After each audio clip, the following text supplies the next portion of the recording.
மீண்டும் அதிமுக ஆட்சியில் அமரும் போது திமுக அமைச்சர்களின் ஊழல் விசாரிக்கப்படும் என அதிமுக பொதுச் செயலாளர் எடப்பாடி பழனிசாமி தெரிவித்துள்ளார்.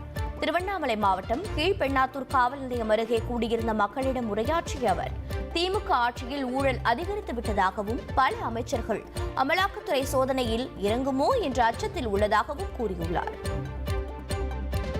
இப்பொழுது இந்த கூட்டத்தின் வாயிலாக சொல்கிறேன், மீண்டும் அனைத்து இந்திய அண்ணா திராவிட முன்னேற்ற கழகம் ஆட்சி அமைக்கின்ற பொழுது இப்பொழுது இந்த 4 ஆண்டுல அடுத்த ஆண்டு 5 ஆண்டு திராவிட முன்னேற்ற கழக ஆட்சியிலே நடைபெற்ற அத்தனை ஊழல்களும் விசாரிக்கப்படும்.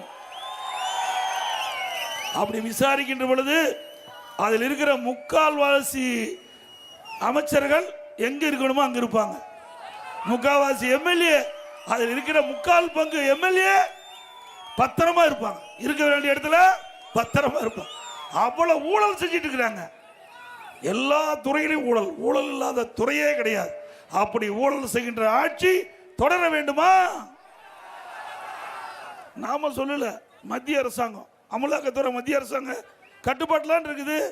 அவள் கண்டுபிடிச்சு தானே அவர் கதவை தட்டிட்டு இருக்கிறாங்க. இன்னும் பல மந்திரிகளுடைய கதவை தட்ட போறாங்க. பல பேர் தூக்கம் இல்லாமல் இருக்கிறாங்க. ஏன் இங்க கூட வந்தாலும் வரலாம் இந்த மாவட்டத்தில்.